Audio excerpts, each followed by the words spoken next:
O milagre que mudou a vida de Camila, uma história de fé e libertação na Igreja Universal. Camila sempre foi uma mulher forte, mas aos 28 anos, sua vida desabou com um diagnóstico que os médicos chamaram de a sentença, a anomalia de Epstein, uma malformação rara e grave no coração que, segundo os especialistas, exigiria uma cirurgia de alto risco e ainda assim não garantia sua sobrevivência a longo prazo. Os sintomas começaram com cansaço extremo, falta de ar ao subir um lance de escadas e, pior, desmaios repentinos que a deixavam apavorada. Você tem que se preparar para o pior, disse o cardiologista, olhando-a com pena. Aquelas palavras ecoaram em sua mente como um martelo: o pior. O pior. O pior. Ela era mãe solo de um menino de 5 anos, o Lucas, seu maior motivo para lutar. Mas como? As contas se acumulavam, o aluguel atrasava, e o pouco dinheiro que ganhava como auxiliar de limpeza mal dava para os remédios. As noites eram de choro, ajoelhada no chão do quarto, pedindo a Deus uma saída. Até que um dia, sua vizinha, Dona Maria, uma senhora que frequentava a Igreja Universal do Reino de Deus, bateu à sua porta com um convite que mudaria tudo. Minha filha, você já tentou buscar a Deus de verdade? Lá na Universal, eu vi coisas que nem em novela tem. Pessoas saindo de cadeiras de rodas, câncer sumindo, dívidas sendo pagas do nada. Deus é poderoso, mas a gente tem que ir atrás dele com fé. Camila hesitou. Não era de frequentar igrejas, mas o desespero falava mais alto. No domingo seguinte, com o coração apertado, entrou na Igreja Universal mais próxima, em São Paulo.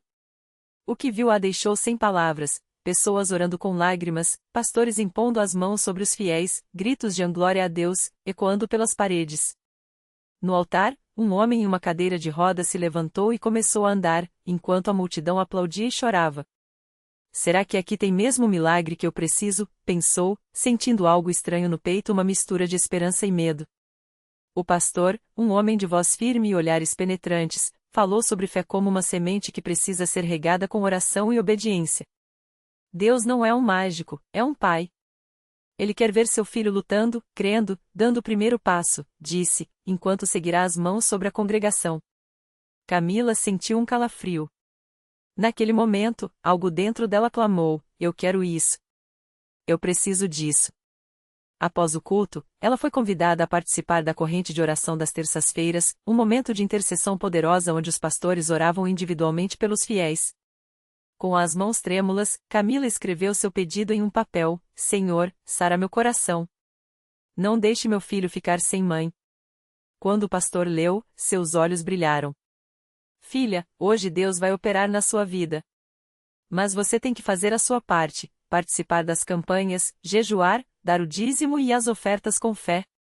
A bênção vem quando a gente obedece, falou, ungindo sua testa com óleo enquanto orava em línguas. Camila sentiu um fogo no peito, como se algo estivesse se quebrando dentro dela. Nos dias seguintes, ela se entregou de corpo e alma. Participou da campanha dos 7 jejuns, onde, apesar da fraqueza física, resistiu com água e oração. Levou seu dízimo e ofertas com lágrimas, colocando nas mãos do pastor tudo o que tinha, até mesmo o dinheiro que guardava para o aluguel. Deus, se o Senhor não me ajudar, eu perco minha casa. Mas eu confio em ti, chorou no altar. A igreja a abraçou. As irmãs oravam por ela nas vigílias, às vezes até de madrugada, com as mãos levantadas e vozes unidas: Senhor, livra Camila. Quebre essa maldição. Até que chegou o dia do culto da Fogueira Santa, um momento de quebra de maldições e libertação. O pastor chamou todos os que tinham enfermidades para a frente. Camila, com as pernas trêmulas, subiu ao altar. Enquanto o pastor orava, ela sentiu uma dor aguda no peito, como se algo estivesse sendo arrancado de dentro dela. De repente, uma onda de calor a invadiu, e ela caiu de joelhos, gritando: Glória a Deus! Algo saiu de mim. As pessoas ao redor começaram a clamar, e o pastor, com voz triunfante, declarou: O inimigo foi derrotado. A anomalia não tem mais poder sobre você. No dia seguinte, Camila acordou diferente. Respirou fundo sem falta de ar. Subiu as escadas do prédio onde morava sem cansar. E, o mais incrível, quando voltou ao médico para novos exames, o cardiologista ficou boquiaberto. Isso não faz sentido. Os exames mostram que seu coração está normal. A anomalia sumiu. Camila sorriu, com lágrimas nos olhos. Não foi o médico, doutor. Foi Deus. Hoje, Camila é uma das vozes mais ativas nos testemunhos da Igreja Universal. Ela conta sua história com emoção, sempre lembrando: Deus não muda a nossa situação se a gente não mudar a nossa posição. Eu poderia ter desistido, poderia ter me conformado com o pior. Mas quando eu decidi crer de verdade, colocar Deus em primeiro lugar até mesmo acima das minhas contas, acima do meu medo, Ele fez o impossível. Seu filho, Lucas, agora tem uma mãe saudável, que trabalha em um emprego melhor e até conseguiu comprar sua própria casa.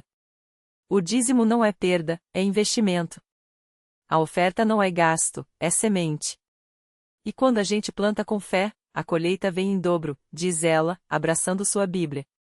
Para quem passa por provações, Camila deixa uma mensagem: não importa o tamanho do seu problema, Deus é maior. Mas Ele quer ver você lutando, orando, jejuando, dando o melhor de si. A igreja é o lugar onde a fé se torna realidade. Eu era uma sentença de morte. Hoje, sou um testemunho de vida. E você também pode ser. No domingo seguinte, enquanto Camila compartilhava seu testemunho na congregação cristã no Brasil, uma mulher chamada Ana, sentada nos bancos do fundo, não conseguia conter as lágrimas. Ela também havia recebido um diagnóstico terrível: seu filho, Pedro, de apenas 7 anos, estava com uma doença rara que os médicos disseram não ter cura. As contas do hospital já consumiam todo o salário do marido, e a esperança parecia se esgotar a cada exame. Eu já não sabia mais orar, confessou Ana mais tarde, ao encontrar Camila no pátio da igreja. As palavras não saíam. Só chorava. Camila, então, a abraçou forte e disse: Deus não se impressiona com palavras bonitas. Ele ouve o gemido do coração. Vamos juntas ao altar? Naquela noite, durante a reunião de oração, as irmãs se uniram em clamor. Ana, de joelhos, entregou Pedro nas mãos do Senhor, como se o colocasse no colo de Jesus. Os irmãos impuseram as mãos sobre o menino, e a fé encheu aquele lugar. Não houve gritos, nem espetáculo, apenas uma paz profunda, como se o Espírito Santo mesmo estivesse confirmando: estou aqui. Uma semana depois, nos novos exames, os médicos ficaram atônitos. Os níveis que indicavam a progressão da doença haviam regredido de forma inexplicável. Isso não faz sentido, disse um deles, coçando a cabeça. É como se o corpo dele tivesse reiniciado.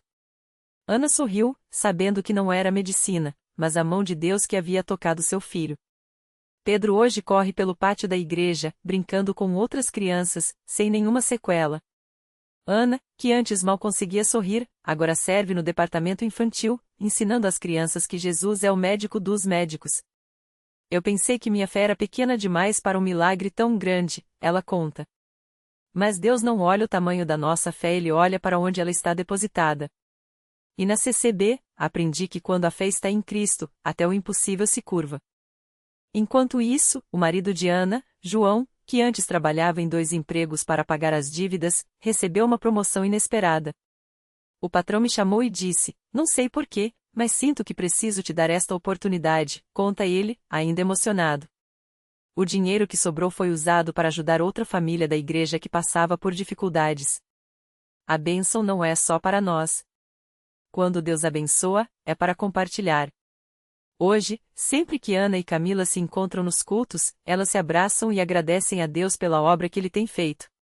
A igreja não é um lugar onde a gente vai só para pedir, diz Camila. É onde a gente aprende a confiar. Onde a gente vê que, mesmo quando tudo parece perdido, Deus está preparando uma vitória que a gente nem imaginava. E assim, mais um testemunho se junta à longa lista de milagres que acontecem quando o povo de Deus ora, jejua e crê. Porque na CCB, a fé não é teoria, é vida. E os impossíveis? Bem, eles existem só até o momento em que Deus resolve agir. Naquela mesma semana, enquanto o testemunho de Ana e Camila ainda ecoava nos corações dos irmãos, outra família da igreja vivia um drama silencioso. Era a história do irmão Marcos, um homem simples, trabalhador, que há anos lutava contra uma doença renal crônica. Os médicos já tinham dito que, sem um transplante urgente, seus dias estavam contados. A esposa, irmã Lúcia, orava todas as noites, molhando o travesseiro com lágrimas, enquanto os dois filhos pequenos perguntavam por que o papai estava tão fraco. Marcos, mesmo com a saúde debilitada, não deixava de ir aos cultos.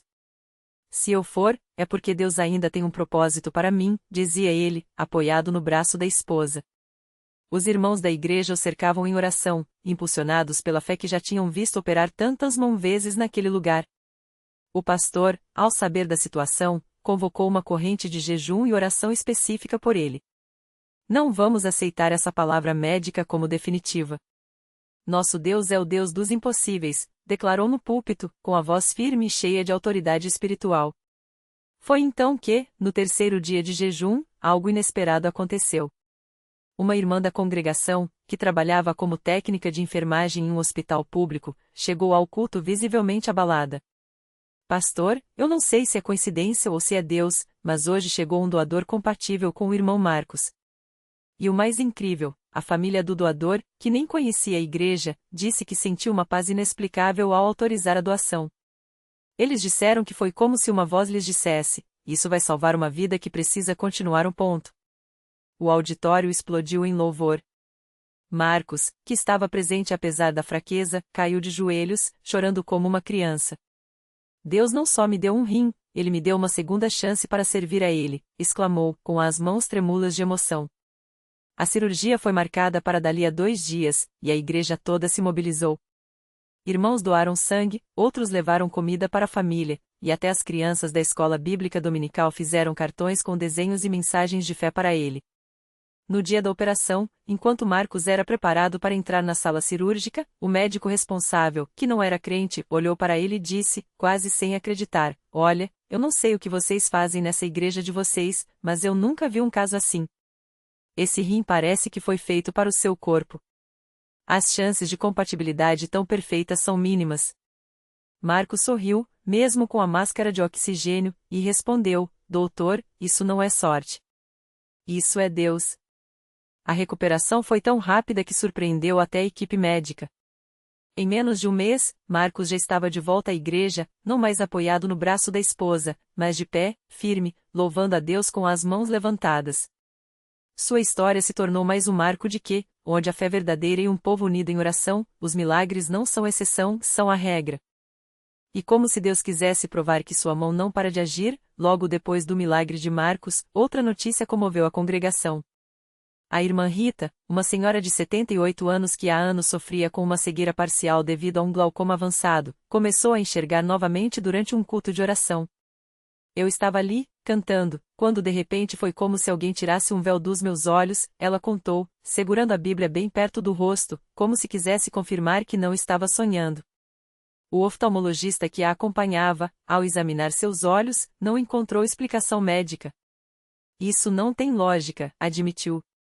Mas para os que estavam ali, a lógica era simples: quando Deus age, a ciência se cala e a fé fala mais alto. Hoje, essas histórias não são apenas lembranças. Elas são o combustível que mantém a igreja em movimento. Cada testemunho é como uma semente plantada no coração daqueles que ainda duvidam, provando que Deus não mudou. Ele ainda ouve, ainda age, ainda transforma vidas. E o mais lindo é ver como esses milagres não param por aí, eles se multiplicam. Porque quando uma mãe como Ana recebe seu filho de volta, ela se torna uma intercessora mais fervorosa. Quando um homem como Marcos ganha uma nova chance, ele se dedica a levar esperança a outros doentes.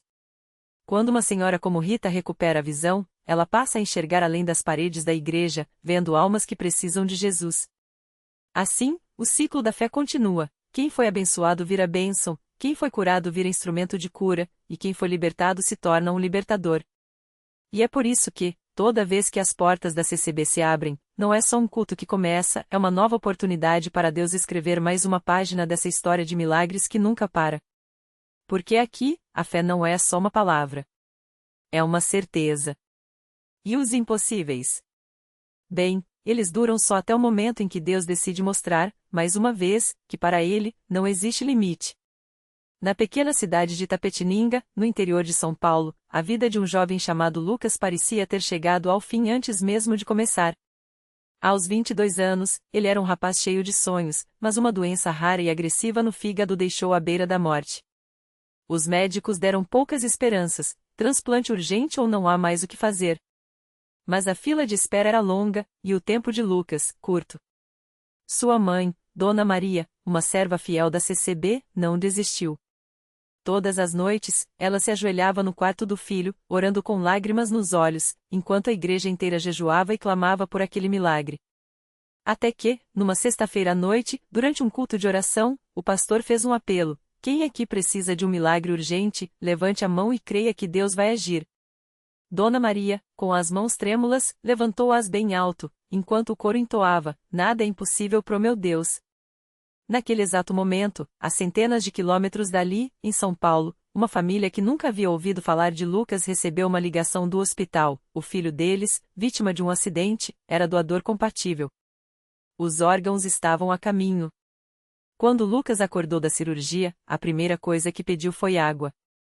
Depois, abraçou a mãe e sussurrou: mãe, eu sonhei com um homem de branco que me disse: você vai viver para contar a história da minha bondade.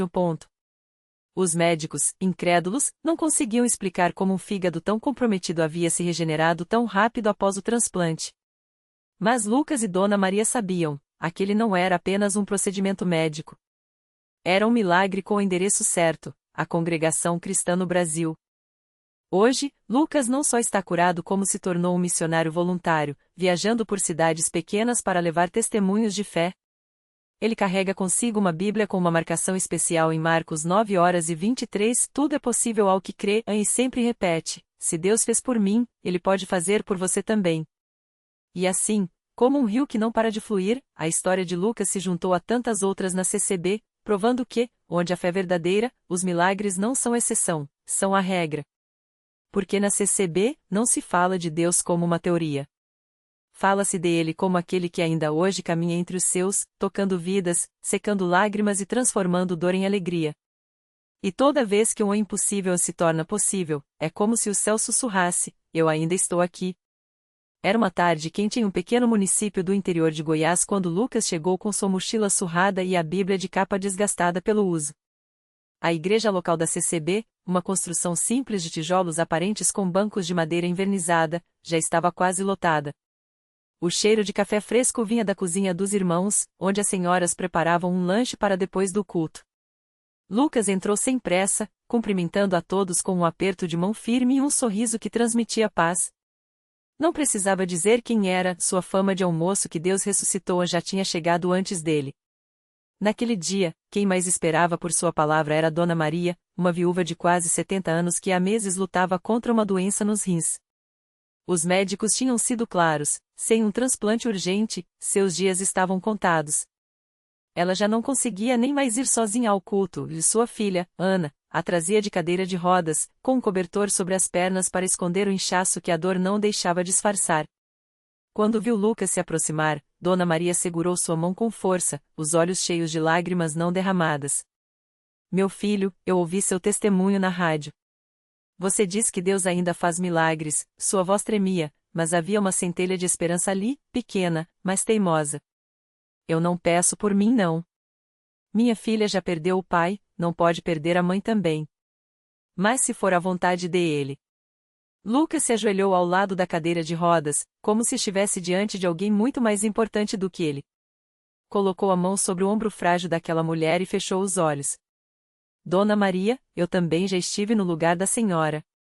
Deitado numa cama de hospital, ouvindo os médicos dizerem que não tinha jeito. Mas Deus não olha para o que os homens dizem. Ele olha para o coração. Abriu a Bíblia na marcação que tanto amava e leu, bem devagar: se tu puderes crer, tudo é possível ao que crê. Nesse momento, o irmão José, diácono da igreja, se aproximou e colocou a mão no ombro de Lucas. Não precisaram trocar palavras. Os dois sabiam que ali, naquele instante, não era apenas uma conversa, era uma batalha espiritual. A congregação toda se uniu em oração, voz após voz se levantando em súplica. Alguns choravam, outros erguiam as mãos. Ana, a filha de Dona Maria, se ajoelhou ao lado da mãe, abraçando suas pernas como se quisesse protegê-la do mundo. De repente, um silêncio estranho tomou conta do lugar. Era como se o ar tivesse ficado mais denso, carregado de uma presença que não era humana. Dona Maria respirou fundo e então, bem devagar, moveu os dedos dos pés. Primeiro um tremor, depois um movimento mais firme. Seus olhos se arregalaram. Eu tô sentindo, ela sussurrou, como se tivesse medo de quebrar o encanto. É como se água fria estivesse passando nas minhas pernas. Ana soltou um grito abafado, cobrindo a boca com as mãos. Lucas, sem tirar os olhos de Dona Maria, estendeu a mão para ela. Tente se levantar, irmã. Em nome de Jesus. Com um esforço que parecia mais emocional do que físico, Dona Maria empurrou o cobertor para o lado e apoiou as mãos nos braços da cadeira. Todos prenderam a respiração. Ela tremia, mas não de dor, era como se seu corpo estivesse redespertando. E então, com um suspiro profundo, ela se levantou. Primeiro foi um passo vacilante. Depois, outro. E outro. Até que, sem aviso, Dona Maria começou a andar em círculos pela pequena igreja, rindo e chorando ao mesmo tempo, enquanto a congregação explodia em louvor. Ana correu para abraçá-la, e as duas caíram de joelhos juntas, agradecendo. Naquela noite, não houve sermão. Não foi preciso. O próprio Deus tinha pregado através daqueles pés que, minutos antes, não conseguiam nem se mexer. O irmão José, com a voz embargada, só conseguiu dizer: Isto aqui não é obra nossa, irmãos. É o dedo de Deus. E ele não mudou. Nos dias que seguiram, a notícia se espalhou como fogo em palha seca. Médicos ficaram perplexos ao ver os exames de Dona Maria. Os rins, antes quase sem função, estavam normais. Não havia explicação científica.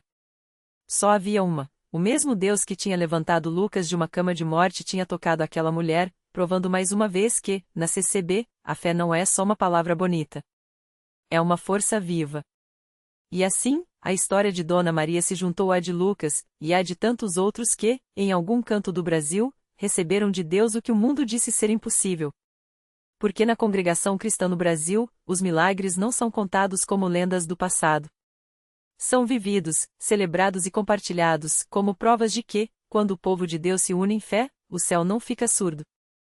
E toda vez que uma vida é transformada, é como se Jesus sussurrasse novamente: Eu ainda estou aqui. O milagre completo e a lição que ficou. Dona Maria saiu do consultório com os exames nas mãos, mas o coração mais leve que o ar. Os médicos, ainda incrédulos, repetiam as mesmas palavras: não há explicação médica. Ela, porém, sabia a resposta. Na noite anterior, enquanto as irmãs oravam por ela na CCB, uma paz inexplicável a envolveu, como se mãos invisíveis reconstruíssem o que estava quebrado.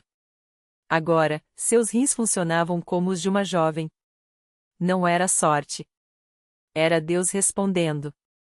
Quando voltou à igreja no domingo seguinte, a notícia já havia se espalhado.